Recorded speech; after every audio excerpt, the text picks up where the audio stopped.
விஜய் காவேரி கிட்ட முழுசா எந்த உண்மையுமே சொல்ல முடியாம இருக்காங்க. ஏன்னா அவங்க காவேரிக்கு ஒரு சூப்பரான ஷாக்கிங்கான சர்ப்ரைஸ் கொடுக்கணும்னு ஆசைப்படுறாங்க. அதனாலதான் அவங்க அந்த மாதிரி பண்ணிட்டு இருக்காங்க. ஆனா காவேரியோ இதை கொஞ்சம் கூட தெரிஞ்சுக்காததுனால அவங்க இன்னுமே விஜய் தன்னை இந்த வீட்டை விட்டு அவங்களோட வாழ்க்கையை விட்டுமே ஒரேடியா அனுப்ப போறாங்கன்ற ரொம்பவே கஷ்டமான ஃபீலிங்கோட அவங்க தன்னோட பேக் பண்ண பேக் எல்லாத்தையுமே எடுத்துட்டு வெளியே சோகமா வராங்க. ஆனா அதுக்கு முன்னாடியே யமுனா மூலியமா கான்ட்ராக்ட் மேரேஜ் விஷயத்தை கேள்விப்பட்ட காவேரியோட குடும்பத்துல இருக்கவங்களும் விஜயோட கார் சவுண்ட் கேட்ட உடனடியே விஜய் கிட்ட இதை பத்தி கேட்கலான்னு சொல்லிட்டு குடும்பமா வந்துட்டு இருக்காங்க. அது மட்டும் இல்லாம அவங்க வந்த அவசரத்துல விஜய் கிட்ட ஆச்சா பூச்சான்னு கேள்வி மேல கேள்வியே கேட்டுட்டு இருக்காங்க. அதுக்கும் மேல காவேரியோட அம்மா ஒரு கட்டம் அதிகமாவே போய் அழுதுகிட்டே அவங்க கிட்ட நிஜமாவே என் பொண்ணை நீங்க கான்ட்ராக்ட் கல்யாணத்தை பண்ணிக்கிட்டீங்களா, நாளையோட உங்களுக்கும் என் பொண்ணுக்கும் இருக்க சம்பந்தம் அதோட முடிஞ்சிருச்சா சொல்லுங்க தம்பின்னு சொல்லிட்டு எமோஷனலா பேசிட்டு இருக்கா. அப்ப விஜயும் நிலைமையை எடுத்து சொல்றதுக்காக வராங்க. ஆனா அதுக்கு முன்னாடியே வெளியே விஜய பாக்குறதுக்காக வந்த காவேரி அவங்க அம்மா பேசின எல்லா விஷயத்தையுமே கேட்டுட்டு மறுபடியுமே விஜய் தான் இதுக்கு காரணம்னு சொல்லிட்டு தப்பா புரிஞ்சுக்க ஆரம்பிக்கிறது மட்டும் இல்லாம விஜய் கிட்ட கோபமா வந்து அதான் எனக்கு நாளைக்கு ஒரு நாள் வரைக்கும் டைம் இருக்குல்ல, ஆனா அதுக்குள்ள எதுக்காக அவசரப்பட்டு என் குடும்பத்துக்கிட்ட இந்த உண்மையை போட்டு உடைச்சிங்க, அவங்களால கண்டிப்பா இதை தாங்கிக்கவே முடியாது, நான் உங்ககிட்ட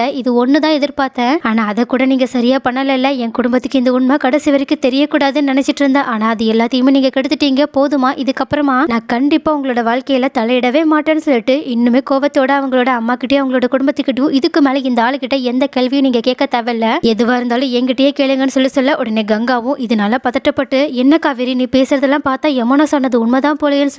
சொல்ல உடனே இதை கேட்டுட்டு என்ன யமுனாவா இந்த விஷயத்தை பத்தி உங்ககிட்ட சொன்னான்னு சொல்ல உடனே கங்காவும் அவங்களோட அம்மாவும் யாரு சொன்னா என்ன, உண்மையை சொல்லு, நாளையோட உன்னோட புருஷனுக்கும் உனக்கும் இருக்கிற தொடர்பு எல்லாமே முடிய போதா, உங்களோட கல்யாணம் செல்லுபடி ஆகாதான்னு சொல்ல உடனே காவேரியும் ஏற்கனவே கோவத்திலையும் விஜய் தன்னை இந்த வீட்டை விட்டு துரத்த போறாங்கன்ற கடுப்புலையும் இருந்ததுனால அவங்க கிட்ட ஆமா நான் விஜய கான்ட்ராக்ட் கல்யாணம் தான் பண்ணிக்கிட்டேன், நாளையோட அந்த நாள் முடிய போகுதுன்னு சொல்லிட்டு சொல்றாங்க. உடனே இதை கேட்டுட்டு காவிரியோட அம்மாவோ தலையில இடி விழுந்த மாதிரி கதறி அழ ஆரம்பிக்கிறாங்க. அப்ப கரெக்டா அங்க வந்த தாத்தாவும் விஜய் கிட்ட விஜய் இங்க என்னப்பா நடக்குதுன்னு சொல்லிட்டு பதட்டத்தோட கேட்க, அதே மாதிரி அங்க ராகினி பாட்டின்னு சொல்லிட்டு எல்லாருமே வந்துட்டு என்ன விஷயம் சொல்லிட்டு கேட்டுட்டு இருக்காங்க. விஜயும் தாத்தா ஒரு நிமிஷம் இங்க நடக்கிறதெல்லாம் பார்க்கும்போது எனக்கே தலை சுத்துது, காவேரி நீ என்ன பண்ணிட்டு இருக்குன்னு சொல்லிட்டு கேட்க, ஆனா காவேரியோ விஜய கண்டுக்கிற மாதிரியே தெரியல. அதுக்கு பதிலா அவங்க அவங்களோட அம்மாவை சமாதானப்படுத்த ட்ரை பண்றாங்க. ஆனா இந்த பக்கம் கங்காவும் யமுனாவும் விஜய செம்ம கோபத்தோட திட்டிட்டு இருக்காங்க. அது மட்டும் இல்லாம எவ்வளவு தைரியம் இருந்தா நீங்க என்னோட தங்கச்சிக்கே இந்த மாதிரி ஒரு துரோகத்தை பண்ணிருப்பீங்க, நீங்கெல்லாம் ஒரு மனுஷனா, உங்களை நாங்க எந்த அளவுக்கு நம்பணும்னு சொல்லிட்டு விஜய உண்மை தெரியாம கண்ணா பின்னாடி திட்டிட்டு இருக்க. ஆனா விஜயோ எதுவுமே சொல்ல முடியாம காவேரியே நம்மள நம்பாம போயிட்டாலேன்ற சோகத்தோட நின்றுட்டு இருக்கா. ஆனா தாத்தாவோ நடக்கிற சீரியஸ்னஸ் புரிஞ்சுக்கிட்டு நிலைமையை சமாளிக்கிறதுக்காக அவங்க கிட்ட உண்மையை ஒவ்வொன்னா உடைக்க ஆரம்பிக்கிறாங்க. அது மட்டும் இல்லாம அந்த கான்ட்ராக்ட் பேப்பரையுமே எடுத்துட்டு வந்துட்டு விஜய் காவேரிய உண்மையாவே எந்த அளவுக்கு காதலிக்கிறாங்க, அதனாலதான் அவங்களோட பர்த்டே அப்போ இந்த பேப்பரை ஏன் முன்னாடி என் கண்ணு முன்னாடியே கிழிச்சு போடலான்னு சொல்லிட்டு நினைச்ச விஷயத்தையுமே சொல்றாங்க. அது மட்டும் இல்லாம காவேரி கிட்ட என்ன காவேரி நீ கொஞ்சம் பொறுமையா இருந்திருக்கலாம்ல, விஜய் உண்மையாவே என்னதான் சொல்ல வரான்றத காது கொடுத்தாவது கேட்டிருக்கலாம்னு சொல்லிட்டு சொல்ல உடனே இந்த மாதிரி தாத்தா சொன்னதை கொஞ்சம் கூட எதிர்பார்த்தாத காவேரியும் உடனடியே ஷாக்கிங்கோட விஜயை திரும்பி பார்க்க, ஆனா விஜயும் நடந்த விஷயத்தால மனதளவுல ரொம்பவே பாதிக்கப்பட்டது மட்டும் இல்லாம காவேரி மேல இப்ப அவங்க ரொம்பவே கோபமும் பட ஆரம்பிக்கிறாங்க. அது மட்டும் இல்லாம அவங்க காவேரி கிட்ட ஏன் காவேரி ஏன் யாரு நம்பலனாலும் என்ன பரவாயில்ல, நீயாவது நம்பணும்னு ஆசைப்பட்ட, ஆனா நீ கூட என்ன இந்த அளவுக்கு நினைச்சிட்டல, நான் அவ்வளவு சீப்பானவனா என்ன, ஏன் நேத்து நைட்டு கூட நான் உங்ககிட்ட கோவத்தால பேசினது என்னன்றத உன்னால புரிஞ்சுக்க முடியல, சரி விடு அதையும் விடு, காலையில உங்ககிட்ட எவ்வளவு அன்பா நான் பேசினேன், எதுக்காக உன்ன திங்ஸ் எல்லாத்தையும் பேக் பண்ணி வையின்னு சொல்லிட்டு நான் சந்தோஷமா சொன்னதுக்கான காரணத்தை உன்னால புரிஞ்சுக்க முடியலனாலும் பரவாயில்ல, ஆனா அட்லீஸ்ட் என்னை இந்த அளவுக்கு கேவலமா நினைக்காமாவது இருந்திருக்கலாம்னு சொல்லிட்டு உடனடியாக அவங்களோட கம்பெனிக்கு கால் பண்ணி இங்க பாருங்க நாங்க ஆபீஸ்க்கு வர போறது இல்ல, அந்த ஷெட்யூல் எல்லாத்தையுமே கேன்சல் பண்ணுங்க, நான் காவேரியை எம்டி ஆக்க போறது இல்லைன்னு சொல்லிட்டு அந்த உண்மையுமே உடைக்க, உடனே இதை கேட்டுட்டு காவேரியும் என்ன எம்டியா, நீங்க என்ன சொல்ல வரீங்க, அப்பனா என்ன ஆபீஸ்க்கு கூட்டிட்டு போகத்தான் நீங்க நினைச்சீங்களான்னு கேட்க, உடனே விஜயும் ஆமா நான் உன்னை என்னோட ஆபீஸ்க்கு கூட்டிட்டு போயிட்டு அங்க உனக்கு என் ஷேர்ல பாதி ஷேரை எழுதி வச்ச சந்தோஷமான விஷயத்த சொல்லிட்டு உன்னை எம்டி ஆக்கி அழகு பார்க்கலாம்னு நினைச்சேன், ஆனா அதுக்குள்ளேயே நீ எல்லாத்தையுமே கெடுத்துட்டேன்னு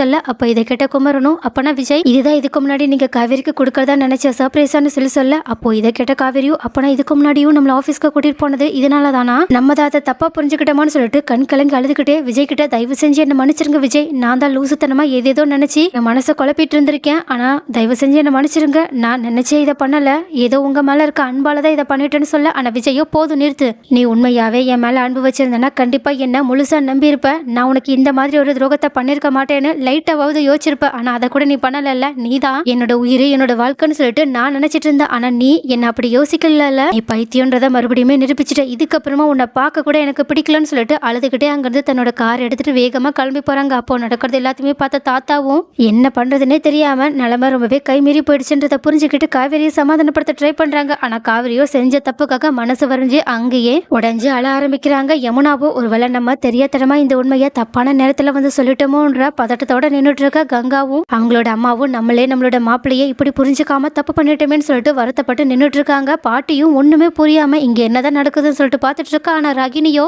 நடக்கிற விஷயத்த பார்த்துட்டு ஒரு பக்கம் ஷாக்ல இருந்தாலும் இன்னொரு பக்கம் பரவாயில்ல, விஜயும் காவேரியும் சண்டை போறதும் நல்லதா இருக்கு, இப்படியே இவங்க பிரிஞ்சு போயிட்டா ரொம்பவே நல்லா இருக்குன்னு சொல்லிட்டு சந்தோஷத்தோட நின்றுட்டு இருக்காங்க.